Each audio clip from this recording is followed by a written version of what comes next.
Hello, everyone, and welcome back to the Easy and Fast English. I'm Leo.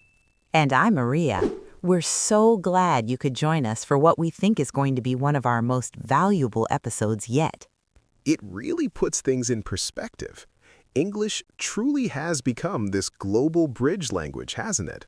People from all walks of life, with completely different native languages and cultural backgrounds, are all trying to master this one language.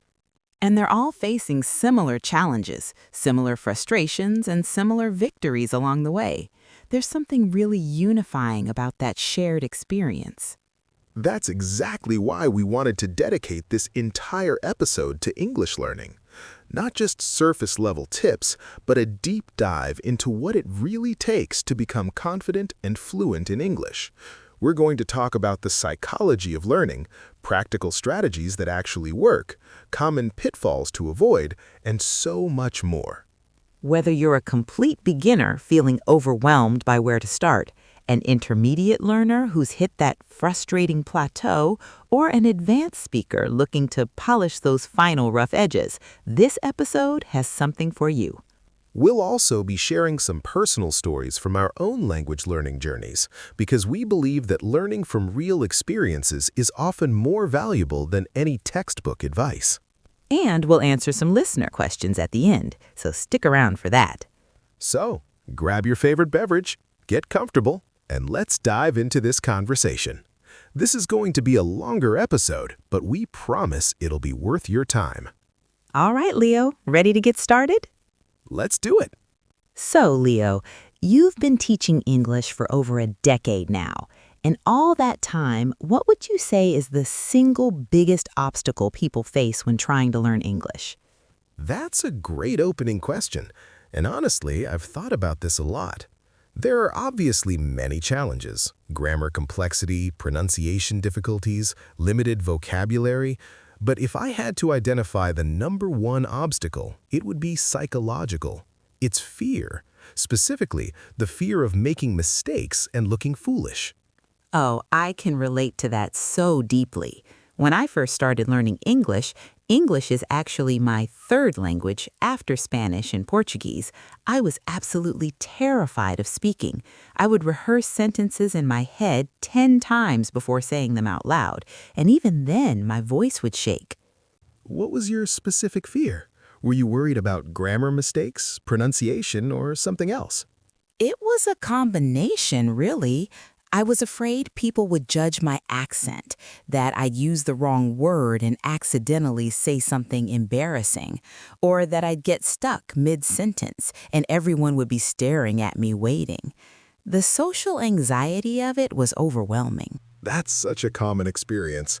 I see this pattern in almost every student I work with.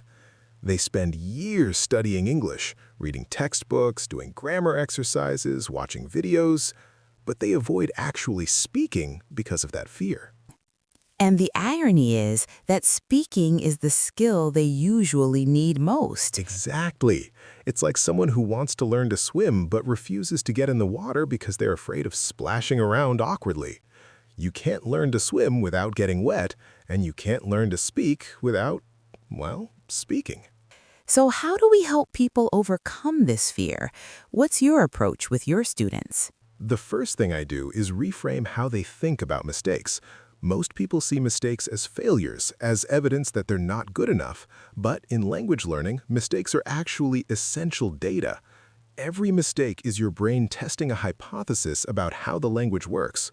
When you make a mistake and get corrected, that's when real learning happens. I love that perspective. It shifts mistakes from being something shameful to being a necessary part of the process. Absolutely. I always tell my students, if you're not making mistakes, you're not pushing yourself hard enough. You're staying safely in your comfort zone, and that's not where growth happens. The learners who improve fastest are the ones who are willing to sound foolish for a while. That's easier said than done, though. How do you actually convince someone to take that leap?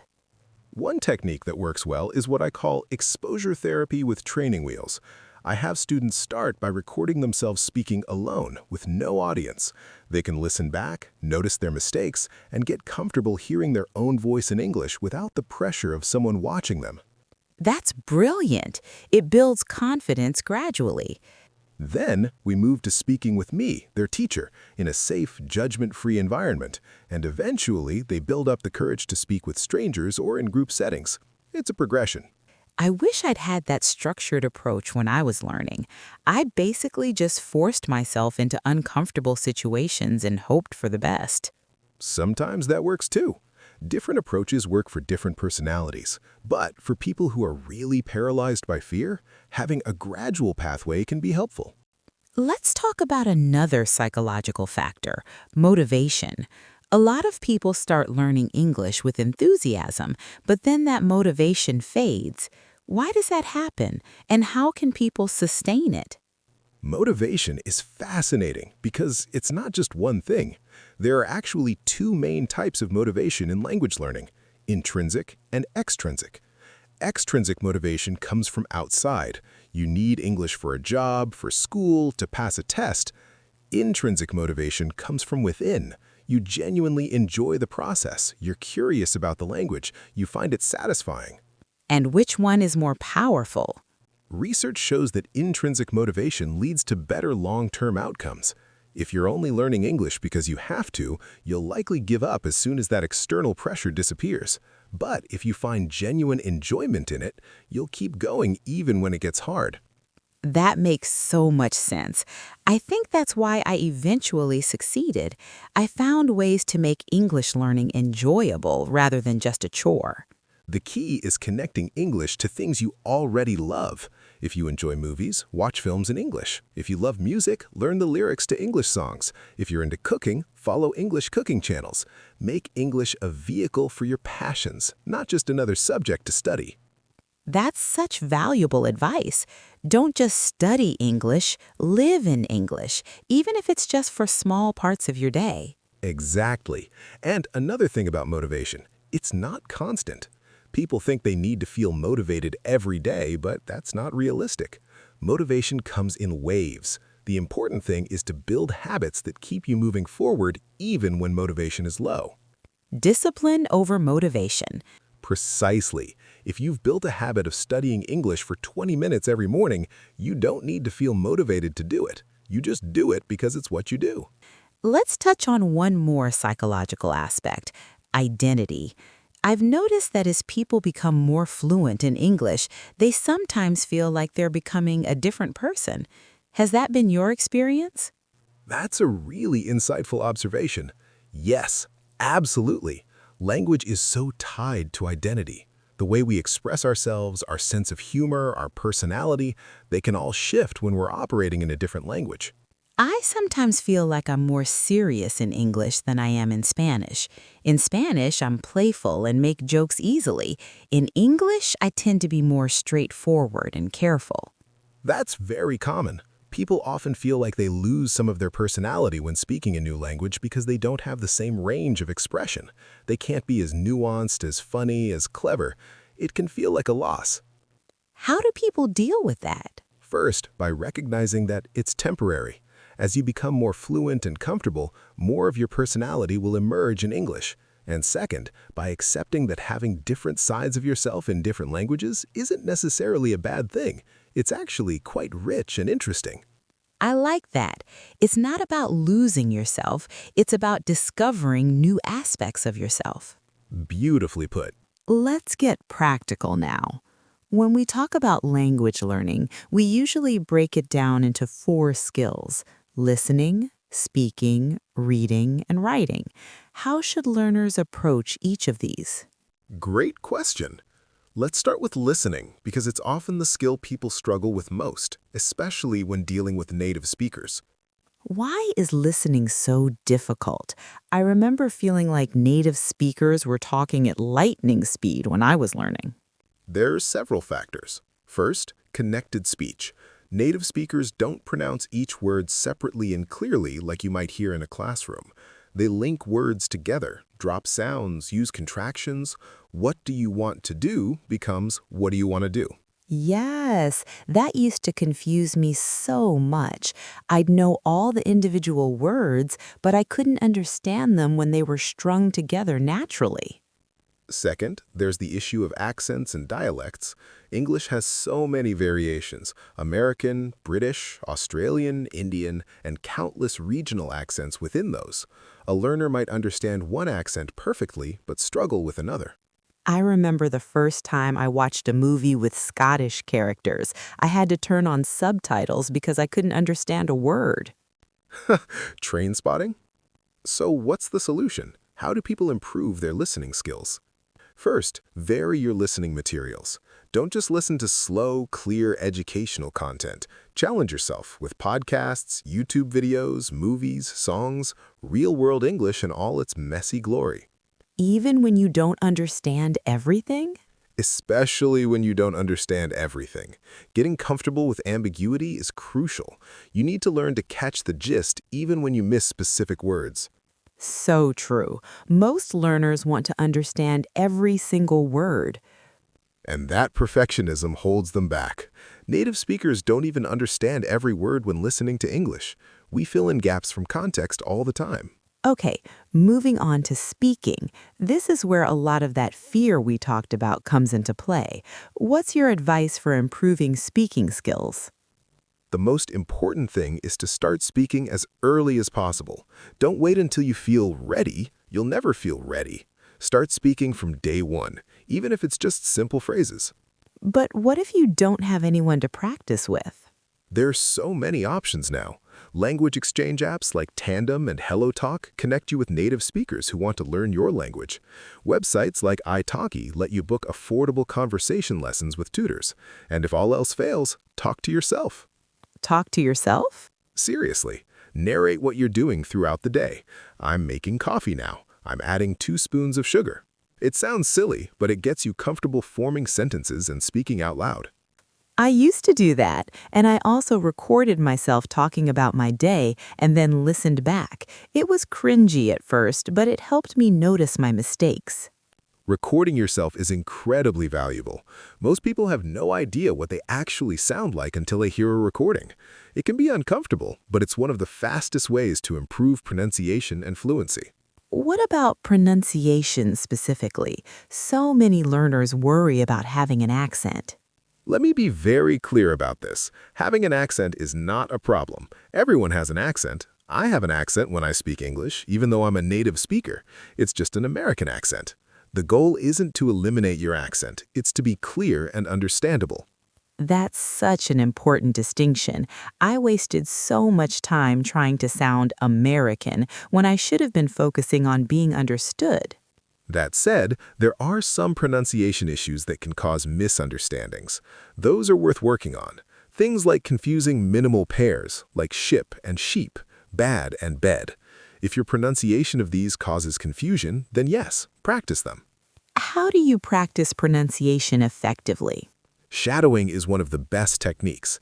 You listen to a native speaker and try to mimic them immediately, matching their rhythm, intonation, and pronunciation as closely as possible. It's like being an echo. I love shadowing. I used to do it with TED Talks. I'd play a sentence, pause, and repeat it until I felt like I sounded similar. TED Talks are perfect for that because the speakers are usually articulate and clear. Podcasts work well too. Okay, let's move to reading. This is often the skill people feel most comfortable with, especially if they've studied English in traditional educational settings. Reading is fantastic because it exposes you to vocabulary and context, shows you how sentences are structured, and allows you to learn at your own pace. You can pause, look things up, reread. It's very learner-friendly. What are some effective reading strategies? First, choose materials at the right level. If you're looking up every other word, the text is too hard. You should be able to understand at least 90% of the content without a dictionary. That remaining 10% is where the learning happens. The sweet spot of challenge.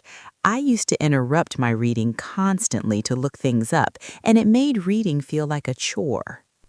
And it kills the flow. Save the dictionary for words that keep appearing or seem crucial to understanding. The rest, let go. What about extensive versus intensive reading? Both have value. Intensive reading is when you dive deep into a text, analyzing the language, looking up words, really studying it. Extensive reading is when you read a lot of easier material for pleasure and general exposure. You need both, but I'd say extensive reading is often undervalued.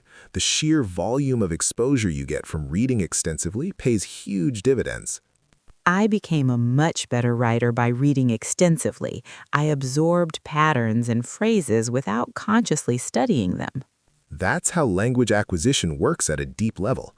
You're internalizing patterns that you can later draw on when writing or speaking. Speaking of writing, let's talk about that skill. Writing is often the one people practice least, but it's so important, especially for academic and professional contexts. Writing is challenging because it requires you to produce language without the immediate feedback you get in conversation. When you're speaking with someone, they can clarify if they don't understand. When you're writing, you have to be clear from the start. And there's time to obsess over every word choice. Which can be both a blessing and a curse. On one hand, you can craft your message carefully. On the other hand, perfectionism can be paralyzing. What's your advice for improving writing? First, read a lot. Good writers are almost always avid readers. You absorb writing styles, vocabulary, and structures through reading. Second, write regularly. It doesn't have to be long essays. Even journaling for 10 minutes a day helps. I kept an English journal when I was learning, and it was so helpful. At first, I could barely write a paragraph. After a year, I was writing pages. That's the power of consistency. And third, get feedback when possible.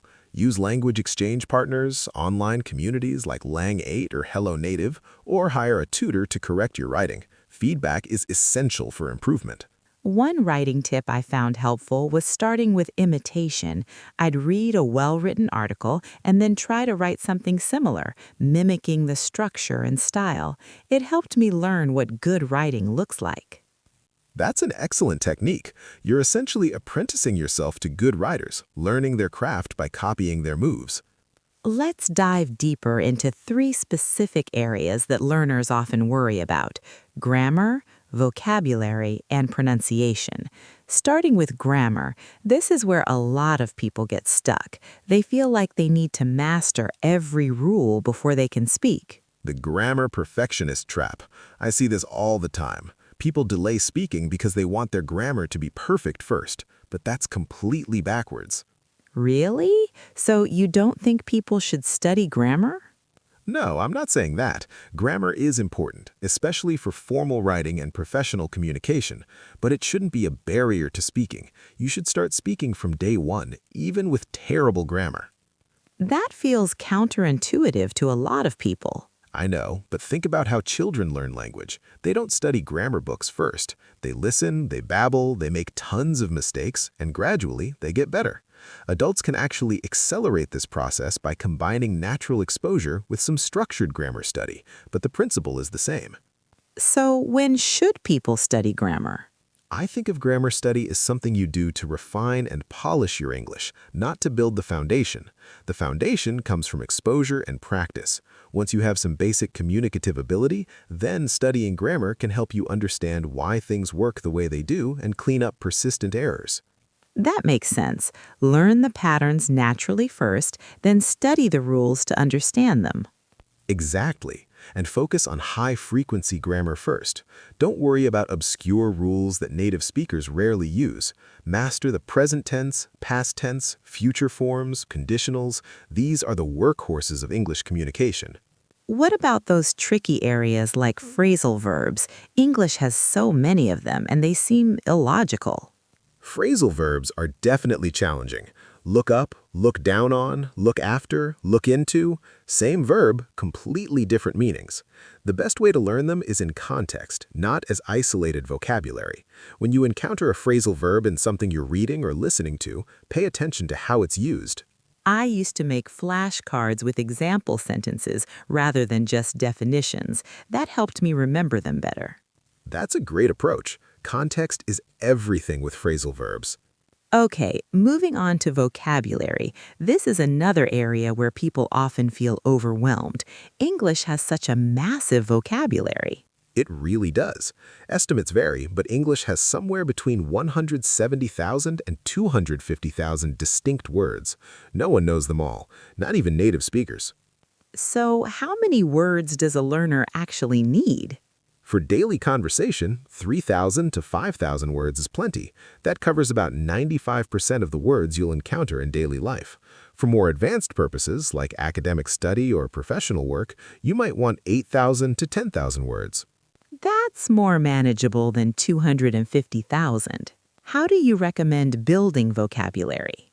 The most effective method is learning words in context, not from lists. When you encounter a new word while reading or listening, that's the ideal time to learn it because you already have context to help you remember it. What about spaced repetition systems like Anki? A lot of learners swear by them. I used Anki for years and it definitely helped, but I found that words I learned from context stuck better than words I just memorized from lists. Spaced repetition is scientifically proven to be effective for memorization. If you enjoy using apps like Anki or Memrise, go for it. The key is consistency. Reviewing a little bit every day is much better than cramming. Let's talk about collocation, too. I remember being surprised that we say heavy rain, but not strong rain, or make a mistake, but not do a mistake. That's a really important point. Having a difference between recognizing a word and actually being able to use it.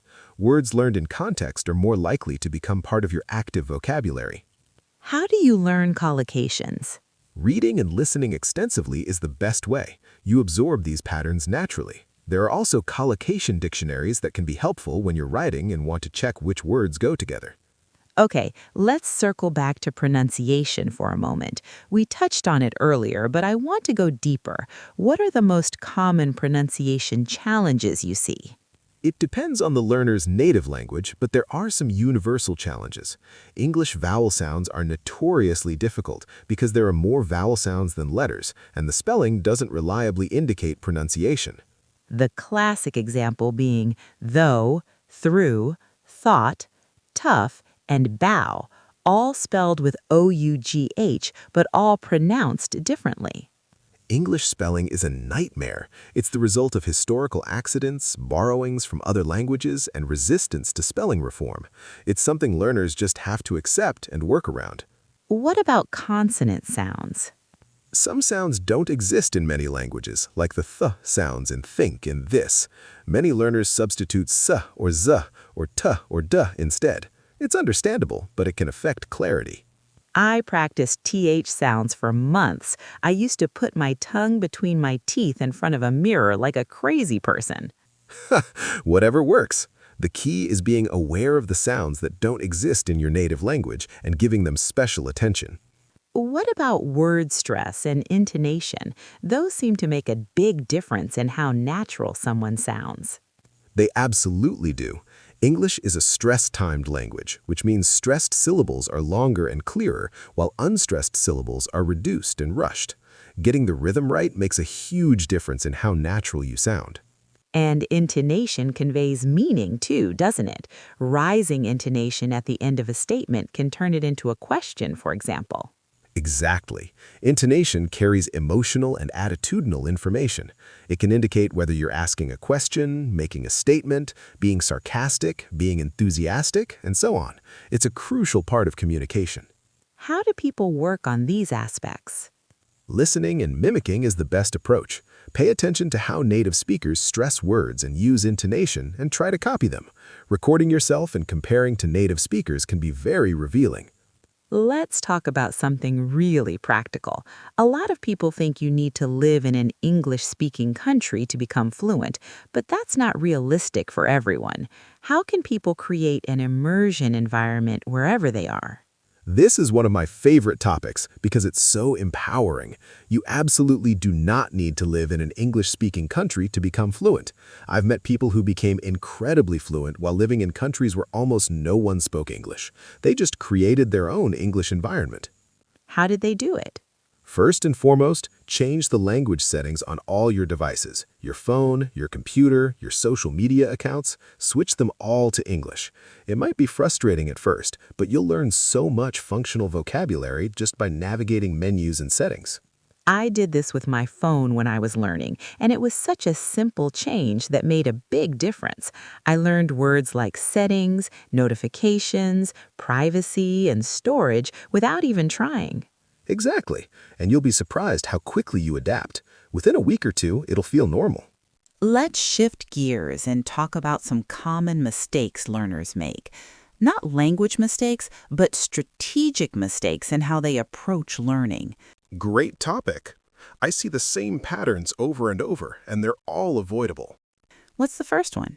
Focusing too much on passive learning and not enough on active production. People spend hours watching videos, reading articles, and doing grammar exercises, but they never actually speak or write. Language is a skill, not just knowledge. You have to practice using it. I was guilty of this. I consumed so much English content, but I rarely produced anything. When I finally started speaking, I realized I couldn't access all that knowledge I thought I had. Exactly. Input is necessary, but it's not sufficient. You need output too. What's another common mistake? Trying to learn too many new things at once instead of mastering the basics. Some learners jump from topic to topic, app to app, method to method without ever consolidating what they've learned. They end up with shallow knowledge of many things, but mastery of nothing. The shiny object syndrome. Exactly. Language learning requires depth, not just breadth. It's better to thoroughly master a smaller set of material than to superficially encounter a larger set. I see this with vocabulary. People try to learn 50 new words a day, but they forget them all. It's better to learn 10 words really well. Absolutely. Quality over quantity. What about comparing yourself to others? Oh, that's a huge one. People see others who seem more advanced and feel discouraged. But everyone's journey is different. Someone might have been learning for years while you've been learning for months. Or they might have advantages you don't know about, more time to study, a background in related languages, or previous language learning experience. Social media makes this worse. People post about their achievements and make it look effortless. What's another mistake? Exactly. You don't see the struggles, the bad days, the years of effort. You just see the highlight reel. Comparing your behind the scenes to someone else's highlight reel is always going to make you feel inadequate. Consistency really is key. Even 15 minutes a day is better than 3 hours once a week. Not being consistent. People study intensively for a short period, then stop for weeks or months, then start again. This start-stop pattern is really inefficient. You lose so much during the breaks and have to relearn things. What about relying too much on translation? That's a big one.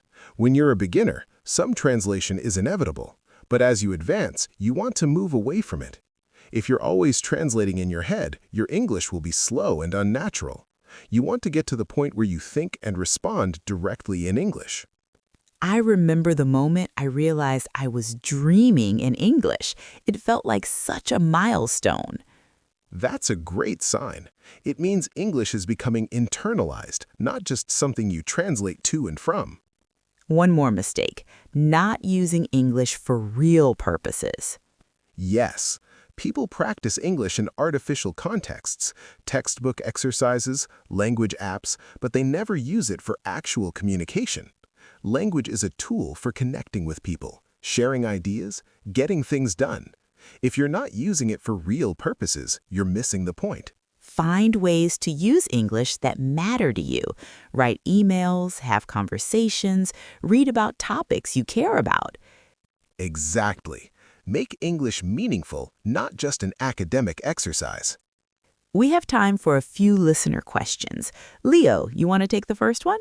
Sure. This is from Ahmed in Egypt. He asks, I've been studying English for 5 years, but I still struggle to understand native speakers in movies. What am I doing wrong? That's such a common frustration. What would you suggest for Ahmed? Ahmed, you're not doing anything wrong. This is completely normal. Understanding native speakers in movies is genuinely difficult, even for intermediate learners. Movies have fast speech, slang, cultural references, background noise, and actors who sometimes mumble. Start with content that's more learner-friendly. Try TV shows designed for English learners or shows with clearer speech. Use subtitles strategically, English subtitles, not Arabic. And don't be afraid to watch the same scene multiple times. It's not cheating, it's practice.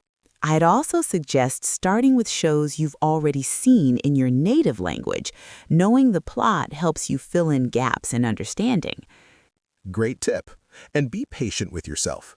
Movie comprehension is an advanced skill. 5 years of study doesn't mean you should automatically understand everything. Next question is from Yuki in Japan. I can read and write English well, but I'm terrified of speaking. How can I overcome this fear? Yuki, I hear this so often. The fear is real, but it can be overcome. Start by practicing speaking alone. Read aloud, talk to yourself, record yourself. Get comfortable with the physical act of speaking English without the pressure of an audience. Then gradually introduce low-stakes conversations. Language exchange apps are great because everyone is there to learn, so there's less judgment. And remember that perfection is not the goal. Communication is. Native speakers will understand you even if your grammar isn't perfect. Focus on being understood, not being perfect. Last question is from Carlos in Brazil. Should I focus on British or American English? Carlos, unless you have a specific reason to choose one, like you're moving to the UK or working for an American company, it really doesn't matter. British and American English are mutually intelligible. The differences are minor compared to what they have in common. I'd say pick whichever one you're more exposed to or enjoy more. If you love American TV shows, go with American English. If you prefer British literature, go with British English. And don't stress about mixing them. Many English speakers around the world use a blend of British and American influences. It's completely normal. Great questions, everyone. Keep them coming. Wow, we've covered a lot of ground today. I feel like we could keep talking for another hour. We really could. Language learning is such a rich topic, but I think we've given people plenty to think about and work with. Let's do a quick recap of the key takeaways. First, confidence is often the biggest obstacle, not lack of knowledge. Second, focus on all 4 skills: listening, speaking, reading, and writing. But don't let perfect grammar stop you from speaking. Start communicating from day 1. Third, create an immersion environment wherever you are. Change your devices to English, consume English media, think in English. Fourth, be consistent. Small daily efforts beat sporadic, intensive study sessions. Fifth, avoid common strategic mistakes like comparing yourself to others, relying too much on translation, or only doing passive learning. And finally, make English meaningful. Use it for real communication about things you care about. Beautiful summary. Maria, any final words of encouragement for our listeners? I'd say this: your English learning journey is uniquely yours. Don't compare it to anyone else's. There will be frustrating days and breakthrough days, and that's all part of the process. Trust that if you keep showing up and putting in the work, you will improve. It's inevitable. I love that. And remember why you started. Whether it's for your career, for travel, to connect with people around the world, or just for the love of learning, keep that motivation in mind, especially on the hard days. If you enjoyed today's episode, please leave us a review on your podcast platform. It really helps other learners discover the show. That's all for today. Thank you so much for spending this time with us. We know there are millions of podcasts out there, and we're honored you chose to listen to ours. And share it with a friend who's also learning English. We're all in this together, supporting each other on this journey. Keep learning, keep practicing, and remember, every expert was once a beginner. Every fluent speaker once struggled to form a basic sentence. You're on your way. Bye for now. Until next time, take care, be kind to yourself, and happy learning. Bye, everyone.